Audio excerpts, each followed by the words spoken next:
আসসালামু আলাইকুম দর্শক, শুভেচ্ছা নিন। আপনাদের সবাইকে স্বাগত জানাচ্ছি আমি কনক সরোয়ার আজকের অনুষ্ঠানে। দর্শক, মনটা খুবই খারাপ, কারণ জুলাই সনদ স্বাক্ষরের দিনে যা ঘটলো এটি অত্যন্ত অনভিপ্রেত, অনাকাঙ্ক্ষিত। আহ অর্থাৎ জুলাই বিপ্লবীদের রক্তের উপর দিয়ে আবার জুলাই সনদ স্বাক্ষরিত হলো, এমনটা কিন্তু আমরা বলতে পারি। তো প্রথমে একটা ডিসক্লেইমার দিই যে জুলাই বিপ্লব বা ডক্টর ইউনূস বা ঐকমত্য কমিশন সব নিয়ে আমাদের যে সমালোচনা, সেই সমালোচনার কোনো কিছুই কিন্তু আওয়ামী লীগের পক্ষে যাবে না। আওয়ামী অনুসারীদের বলে দিতে চাই স্পষ্টভাবে, হাসিনা আর ফিরবে না। হাসিনার যদি কোনো সম্ভাবনা থাকতো সে দেশ ছেড়েই পালাইতো না, এবং আপনাদের যারা পালিয়ে গেছে তারা পালিয়ে গেছে। ওইটা নিয়ে আর অস্থিতিশীল পরিবেশ তৈরি করেও কোনো লাভ হবে না। তো জুলাই বিপ্লবের যারা কি বলবো প্রত্যক্ষ অংশগ্রহণকারী, গত রাতে গভীর রাতে আমি দেখলাম যে এমন একটি সংবাদ যে তারা সংসদ ভবনের সেই অনুষ্ঠান স্থলে যে বসে গেছে, তাদের দাবি নিয়ে তারা আন্দোলন করছে। এবং আমি পরবর্তীতে আসলে রাতে ঘুমাতেও পারি নাই। পরবর্তীতে আমি দেখলাম যে তাদেরকে পুলিশ ব্যাপকভাবে লাঠিপেটা করে, টিয়ার গ্যাস ছেড়ে, সাউন্ড গ্রেনেড ছেড়ে তাদেরকে ছত্রভঙ্গ করে দিয়েছে, তাদেরকে সরিয়ে দিয়েছে সেই এলাকা থেকে, সেই এলাকা পুরো সিল করে দিয়েছে। তো এটি অত্যন্ত দুঃখজনক একটা ঘটনা। পুলিশের যে নির্মমতা বা যে বর্বরতা আমরা দেখলাম এই জুলাই বিপ্লবীদের উপরে, এটি ঠিক ডক্টর ইউনূসের নেতৃত্বাধীন যে অন্তর্বর্তীকালীন সরকার, তার কাছ থেকে আমরা আশা করতে পারি না। আরো ভয়ঙ্কর যে বিষয়টা আমি আপনাদেরকে বলতে চাই, এই যে এই ছেলেটা জুলাই বিপ্লবে তার হাত হারিয়েছে, পুলিশের গুলিতে তার হাত হারিয়েছে। আতিকুলের এই হাত হারানোর পরে তাকে কৃত্রিম হাত দেওয়া হয়েছে, এবং পুলিশের লাঠির বাড়িতে পিটিয়ে তাকে তার সেই কৃত্রিম হাত বিচ্ছিন্ন করে ফেলা হয়েছে। তাহলে আপনারা বুঝতে পারছেন যে হামলার তীব্রতা কতটুকু ছিল। আমি যদি আতিকুলের এই ভিডিওটা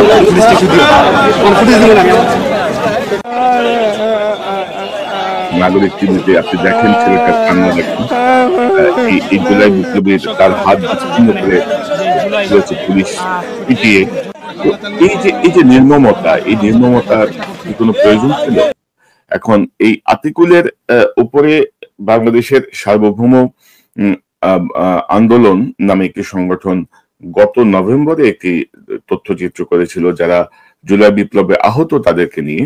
সেরকম একটি তথ্যচিত্র আমি আমার চ্যানেলে দেখিয়েছিলাম। আমি একটু যদি দেখাই তাহলে আপনারা বুঝবেন যে একটি কিশোর তরুণ ছেলে তার হাত হারানোর পরেও সে কিভাবে জীবনের সাথে অ্যাডজাস্ট করে নিচ্ছিল। আপনারা একটু যদি দেখেন।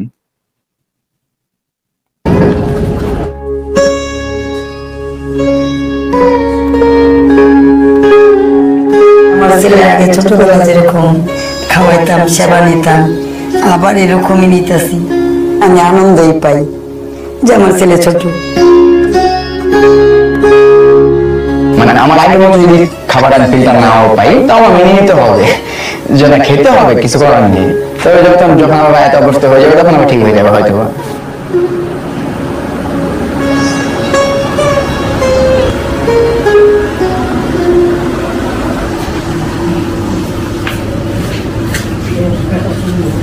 জুলাইয়ের 29-30 দিক দিয়ে আর কি, ওখান থেকে শুরু করে প্রতিনিয়ত লড়াইটা করে মিরাজ কমার্শিয়াল কমপ্লেক্সের সামনে, আপনার থানার সামনে থেকে আর কি, ওখানে একটা ব্রিজ আছে, ওই ব্রিজের আড়াল থেকে আমরা প্রতিনিয়ত লড়াই করতাম আর কি। দর্শক, আমি এটা বিস্তারিত না দেখাই, আমি এটা লিঙ্ক দিয়ে দেবো, আপনারা চাইলে দেখে নিতে পারেন। তো সেই আতিকুল ধরেন হাত হারিয়েও তার জীবনটাকে অ্যাডজাস্ট করে নিচ্ছিল, এবং এই ভিডিও চিত্রে আরো বেশ কিছু আহতের বক্তব্য আছে। সেই আহতের বক্তব্যগুলো আপনারা দেখে নিতে পারেন। তো কেন এই সমস্যাটা উদ্ভূত হলো, মানে এটা একটা বড় প্রশ্ন অনেকের কাছে। আমি অনুষ্ঠানটা যত সংক্ষেপ করতে পারি আমি আপনাদেরকে দেখাচ্ছি যে পত্রিকা সংবাদ থেকে দেখাই, শেষ মুহূর্তে জুলাই সনদ সংশোধন কি ছিল পঞ্চম দফায়। এখন পঞ্চম দফায় যেটি ছিল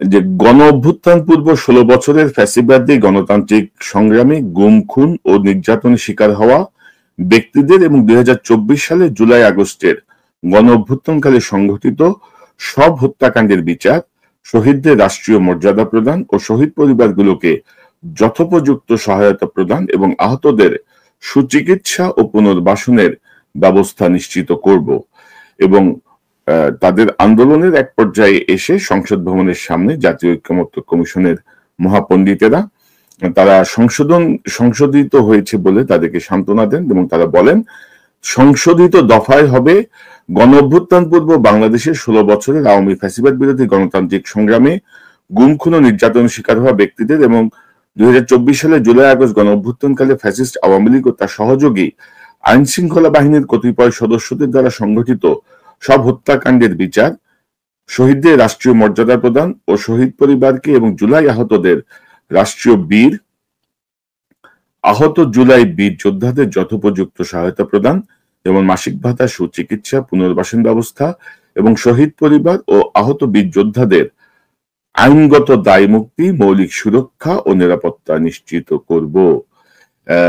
বিক্ষোভকারীদের কাছে ক্ষমা চেয়ে ঐক্যমত্য কমিশনের সহসভাপতি অধ্যাপক আলী রিয়াজ বলেন, আজ আপনাদের এভাবে দেখা করতে হচ্ছে সেটা আমাদের জন্য শুধু লজ্জা, ক্ষোভের ও দুঃখের বিষয় না, আমাদের জন্য এর চেয়ে বড় রকমের পরিস্থিতি কখনোই আমরা মনে করি না।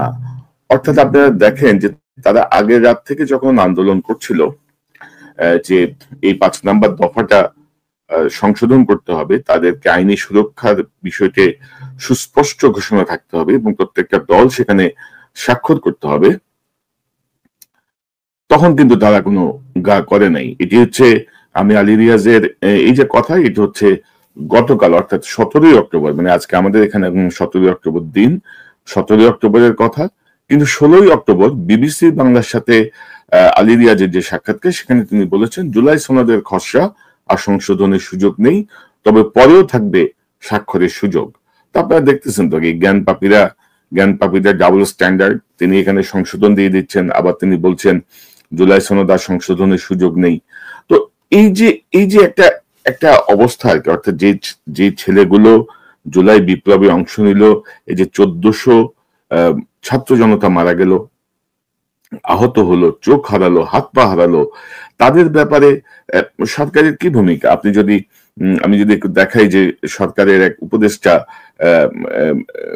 রেজওয়ানা, ওনার চিন্তা করেন যে জুলাইয়ে যারা আহত হয়েছেন, যারা চোখ হারিয়েছেন, তাদের জন্য আমরা কর্তব্যবোধ থেকে কতটুকুন ব্যবস্থা নিয়েছি, তাহলে এই কথা বলার কোনো সুযোগ নেই। আজকে একটা ঐতিহাসিক পটভূমিতে এই টেনশনটা সৃষ্টির তো কোনো প্রয়োজন ছিল না। দেখছেন সুশীল আপার বক্তব্য শুনছেন, এটা তার কাছে টেনশন, এবং জুলাই আহতদের জন্য তারা বহু কিছু করে ফেলছেন কর্তব্যবোধ থেকে একেবারে। তোমার ভাই কি কর্তব্যবোধ থেকে তুমি উপদেষ্টা হইছো? 16 বছরের আওয়ামী ফ্যাসিবাদী আমলে ভাই আপনার কি ভূমিকা ছিল? কি ছিলেন আপনারা তখন? কিছুই তো করেন নাই। ওই যে জুলাই বিপ্লবের শেষের দিকে ডিবি অফিসের সামনে যায় আসিফ নজরুল গং সহ কয়েকজনের সঙ্গে একত্রিত হয়ে দাঁড়াইছিলেন, ওই কর্তব্যবোধ, ওইটা বলে উপদেষ্টা হয়ে গেছেন, এখন গায়ে হাওয়া লাগতেছে না? আপনারা কর্তব্যবোধ থেকে জুলাই আহতদের জন্য বহু কিছু করছেন। মানে কি বলবো বলেন, মানে যে যায় লঙ্কায় সেই হয়ে রাবণ। এক একজনের সুশীল মানে কথাবার্তার ধরন দেখলে আর বাঁচি না।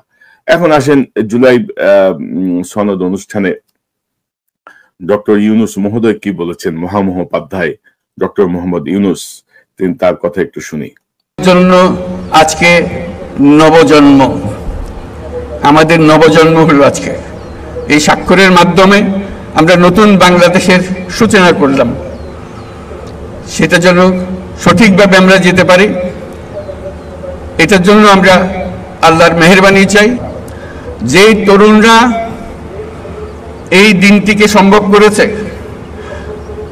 এই বাংলাদেশের আনাচে কানাচে এই পরিবর্তনের জন্য যারা জীবন দিয়েছে, তারা এই তরুণরাই আবার বাংলাদেশকে নতুন করে গড়বে। এই আলোকে, এই চিন্তাধারার আলোকে তারা এই দেশকে গড়বে, তারা এই দেশের নেতৃত্ব দেবে, তারা আমাদেরকে পথ দেখাবে। এই দেশ তরুণদের দেশ। এখানে 18 কোটি মানুষের মধ্যে অর্ধেক মানুষ হলো 27 বছরের নিচে। ওই যে ঘুরাই ফিরাই ডক্টর ইউনূসের যে মোটিভেশনাল মার্কা কথাবার্তা, তো আপনি মাফ চান নাই কেন?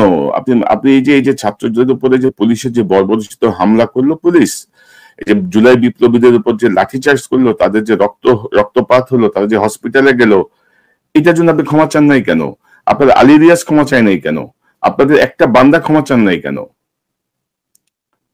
আপনারা কি সব মানে কি বলবো, লাট সাহেব বাহাদুর শাহ, সব লাট বাহাদুর?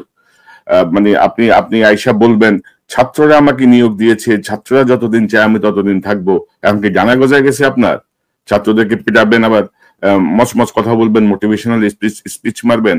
ওই তার এই বক্তব্যের মধ্যে আবার দেখবেন সেই বঙ্গোপসাগর আছে আমাদের হ্যান আছে ত্যান আছে। ভাই 14 মাসে কি করছো ভাই? 14 মাসে আপনারা কি করছেন? কি ছিললেন আপনারা? দেশের ইকোনমির অবস্থা কি? দেশে এক্সপোর্ট ইম্পোর্টের অবস্থা কি? আর অর্থনীতি এটা চালু রাখছে প্রবাসীরা। প্রবাসীদের পাঠানো রেমিটেন্সে আপনার রিজার্ভ আবার 32 বিলিয়নে পৌঁছে গেছে। প্রবাসীদের ব্যাপারে একটা কৃতজ্ঞতা আছে আপনার এই আপনার জুলাই সনদ বা জুলাই ঘোষণায়? একটা লাইন আছে কোথাও? নাই। সব হজম করে ফেলাইছেন। এখন নিজেরাই ভাবতেছেন যে বহু কিছু আপনারা। তারপর আপনি দেখেন যে ডক্টর ইউনূস ওই যে আছে না, যে আমাদের যে প্রথাগত বাংলাদেশের যে রাজনৈতিক যে কালচার, একটু ইসলামিক কথাবার্তা বলা, আল্লাহ রসুলের নাম বললে বাংলাদেশের মানুষ যেহেতু একটু ধর্মভীরু মানুষ, তারা একটু পছন্দ করে, তারা বিষয়টাকে মানে আবা মারহাবা বলে। তার একটা নমুনা দেখেন, ডক্টর ইউনূসের অবস্থাটা দেখেন। প্রথমে আল্লাহর কাছে শুকর গুজারি করছি এই মহান দিবসটি আমাদেরকে দেওয়ার জন্য। তার রহমতে আজকে আমরা এটা সফল করতে পারলাম, এবং তার যে রহমত আছে সেটারও প্রমাণ আমরা পেলাম। যখন জুলাই ঘোষণা দেওয়ার জন্য এখানে এসেছিলাম, তখন বৃষ্টির কোনো লক্ষণ ছিল না, কিন্তু আমাদের কাজ শুরু হবার মাত্রই বৃষ্টি শুরু হয়ে গেল। তা আমি বললাম যেটা আল্লাহর রহমতে আমাদের উপরে বর্ষাচ্ছে। আজকেও আল্লাহর মেহেরবানি, ঠিকই তিনি আমাদের উপর রহমত বর্ষিয়েছেন। তার কাছে আমরা শুকরগুজারি করি। আল্লাহর কাছে শুকরগুজারি করেন, খুব ভালো কথা। আগে জুলাই বিপ্লবীদের কাছে মাপ চান। আমি আপনার কাছ থেকে এটা আশা করি নাই। আমি ভাবছিলাম যে আপনি মাপ চাইবেন এদের কাছে, যে এরকম একটা ঘটনা ঘটছে, আমি তোমাদের কাছে মাপ চাই। এটা আমাদের বেকুবামি, এটা আমাদের ব্যর্থতা। আমরা যাদেরকে দায়িত্ব দিয়েছিলাম সেই অযোগ্য নেতৃত্বের ব্যর্থতা। সেই অযোগ্য নেতৃত্ব কিছুই বুঝে নাই। এই জুলাই বিপ্লবটাই তারা বুঝে নাই। আমি নিজেও বুঝি নাই। আমি নিজেও 16 বছরে হাসিনার বিরুদ্ধে একটা শব্দ উচ্চারণ করি নাই। যখন আমার বিরুদ্ধে মামলা হয়ে আমার যখন জেলে যাওয়ার উপক্রম হয়েছে, তখন আমি তার বিরুদ্ধে মুখ খুলছি। তার আগ পর্যন্ত আমি বাংলাদেশের গুম খুন, হাসিনার নির্যাতন নিপীড়ন, জেল জুলুম কোনো বিষয় নিয়ে আমি একটা শব্দ উচ্চারণ করি নাই। বলেন, ক্ষমা চাইতে হবে আপনাকে। কেন জুলাই বিপ্লবীদের উপরে আপনি লেলাই দিলেন আপনার পুলিশকে? কেন একটা হাত হারানো ছেলের হাত আবার বিচ্ছিন্ন হয়ে গেল? আপনাকে মাপ চাইতে হবে। জাতির উদ্দেশ্যে মাপ চান, জাতির উদ্দেশ্যে ভাষণ দিয়ে মাপ চান। এইসব সুশীলতা এখানে চলবে না। এইসব সুশীলতা দিয়ে আপনাকে আমরা ছাড়বো না। তারপরে দেখেন এই যে এই জুলাই সনদের আগে দিয়ে আপনারা দেখছেন যে ওই ঐক্যমত্য কমিশনের বদিউল আলম মজুমদার আর মনির হায়দার মিলে খালেদা জিয়ার কাছে যায় দাওয়াতের কার্ড নিয়া, জামাতের আমিরের কাছে যায় দাওয়াতের কার্ড নিয়া, এনসিবির কাছে যায় দাওয়াতের কার্ড। একটা শো অফ, মানে 20-25টা ক্যামেরা নিয়ে তারা বিশাল কিছু ছেড়ে ফেলতেছে, এরকম একটা ভাব আর কি। আরে বেটা, তোর বিয়েতে তোরে দাওয়াত দিতে হবে? তোদের বিয়েতে তোরে দাওয়াত দিয়ে বিয়ের কার্ড দিয়ে দাওয়াত দিতে হবে? এই জুলাই সনদ, এনসিপি, বিএনপি, জামাত এগুলো পার্ট না? এদেরকে কেন আবার দাওয়াত দিতে হবে? মানে কি বলবো বলেন, খালি শো অফ, খালি শো অফ, খালি শো অফ। এই যে মনির হায়দার ধরেন, তার পজিশন হচ্ছে প্রধান উপদেষ্টার বিশেষ সহকারী সিনিয়র সচিব পদমর্যাদায়, বাট সেখানে ব্র্যাকেটে লেখা ছিল সাচিবিক কাজে সহায়তা করবেন, অর্থাৎ ক্লারিক্যাল কাজগুলো করবেন। চিঠি লেখা, নোট নেওয়া, ড্রাফট দেওয়া, চিঠি পৌঁছায় দেওয়া, ইমেল করেসপন্ডিং, এগুলো তিনি করবেন। তিনি এখন আপনি যদি দেখেন জুলাই ঐক্যমত্যের অনুষ্ঠানটা, সেখানে দেখবেন যে হাইকোর্টের বিচারপতি মর্যাদা সম্পন্ন যারা কমিশনের সদস্য, তাদের সাথে তিনি একই সাথে এক কাতারে বসে আছেন। যেটা ধরেন প্রশাসনিক অডাসিটি, এই কথাটা বলার কেউ নাই। কারণ প্রত্যেকের খাওজায় আর কি, এর চুলকায় এর চুলকায়, এর প্রশংসা করে ওর প্রশংসা করে। এই হচ্ছে কি অবস্থা ইউনূস সরকারের। তো ধরেন মনির হায়দারের বক্তব্য থেকে আমি একটু দেখে, যদিও ধরেন খুব বিরক্তিকর উপস্থাপনা, মানে আমার তো মনে হয় যে টোটাল হিসাব করলে ডক্টর ইউনূসের থেকে বেশি কথা বলছে। আপনি একটু শুনেন, এবং অযোগ্য নেতৃত্ব যখন কোনো জায়গায় যায় সেটা তার কথাবার্তায় বোঝা যায়। আপনি একটু শোনাই আপনাদের। পৃথিবীর সবচাইতে বরেণ্য বাঙালি এবং সবচাইতে বরেণ্য বাংলাদেশী, আন্তর্জাতিকভাবে যিনি বাংলাদেশের পরিচয় সবচাইতে উচ্চতায় নিয়ে গেছেন, মাননীয় প্রধান উপদেষ্টা প্রফেসর ডক্টর মোহাম্মদ ইউনূসের নেতৃত্বে এই 6টি কমিশনের সুপারিশের ভিত্তিতে, সুপারিশগুলো জাতীয় ঐকমত্যের ভিত্তিতে বাস্তবায়নের লক্ষ্যে একটি জাতীয় সনদ তৈরির জন্য জাতীয় ঐকমত্য কমিশন গঠন করা হয়। যে জুলাই জাতীয় সনদে আমাদের জুলাই অভ্যুত্থানের পক্ষের সকল গণতান্ত্রিক রাজনৈতিক শক্তির প্রতিনিধিবৃন্দ, জাতীয় নেতৃবৃন্দ একযোগে এটিতে স্বাক্ষর করবেন। তো আপনি যদি দেখেন যে একযোগে তো সবাই স্বাক্ষর করে নাই, 25টার মতো দল বোধ স্বাক্ষর করছে।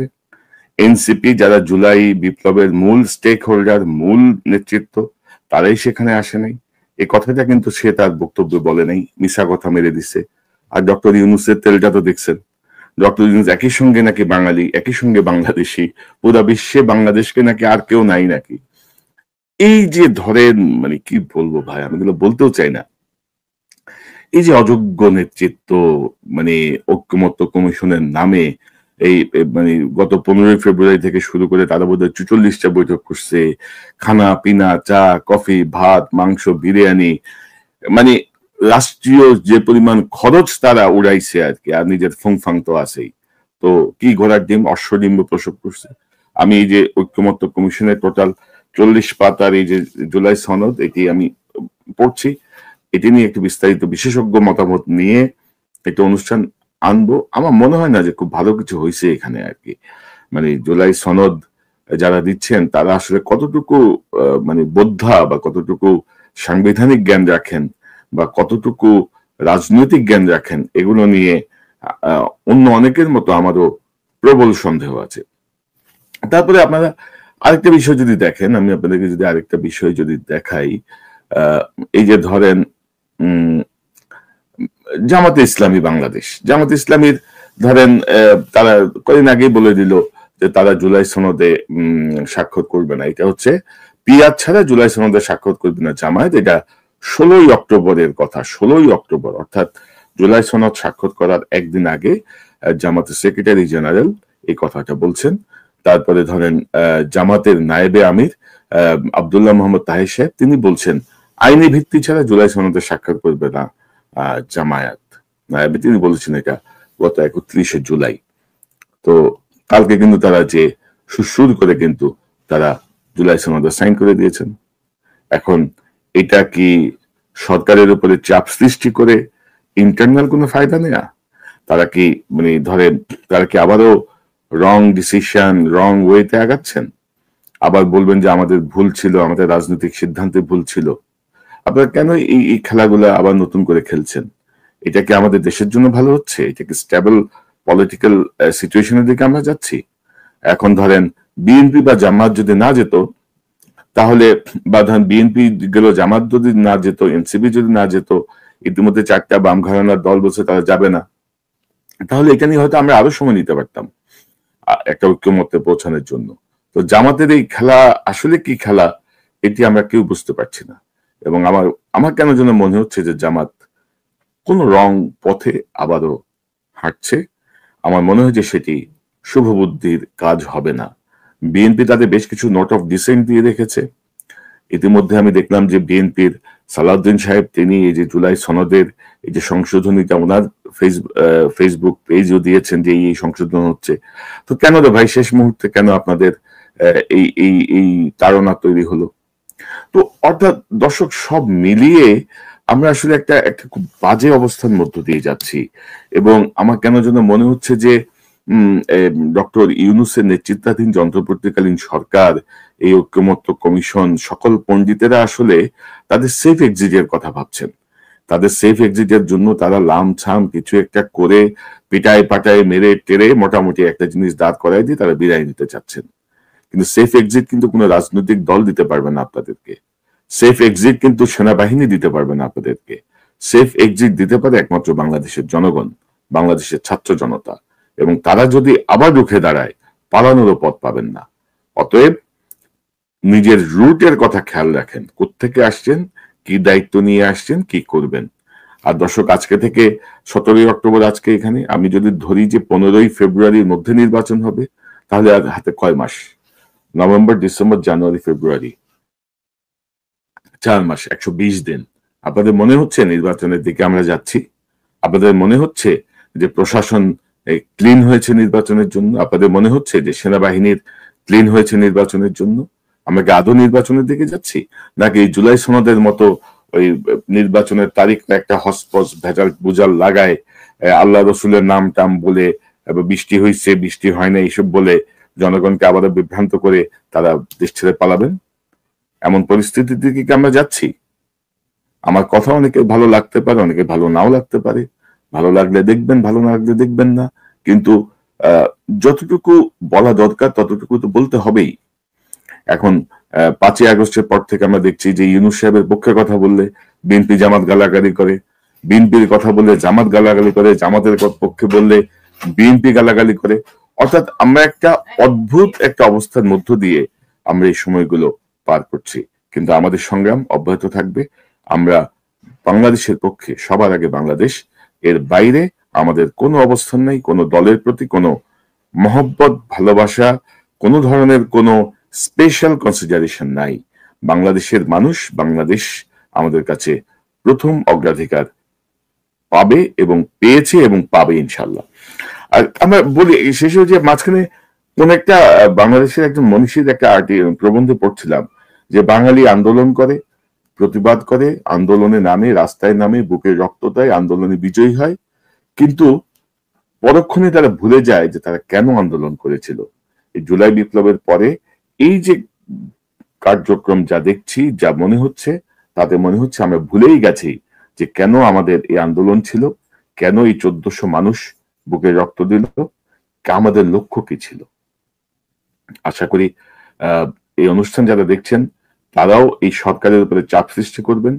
তারাও নিশ্চয়ই, আমরা দ্রুত গণতন্ত্রে ফিরে যেতে চাই নির্বাচনের মাধ্যমে, তবে তার আগে এই জাতীয় বিষয়গুলো, সংস্কার এবং বিচার সহ যে বিষয়গুলো বার্নিং ইস্যু, সেই জায়গাগুলোর দ্রুত সমাধান করতে হবে। এখানে মহান বাঙালি হওয়ারও কিছু নাই, পুরো বিশ্বে বাঙালির নাম উজ্জ্বল করারও কিছু নাই। আপনাকে যে দায়িত্ব দেয়া হয়েছে সেই দায়িত্ব আপনারা পালন করেন। উপদেষ্টারা যে দায়িত্ব পালন করছেন, প্রোটোকলের যে মজা পাচ্ছেন, সে মজা কিন্তু থাকবে না। কয়েকদিন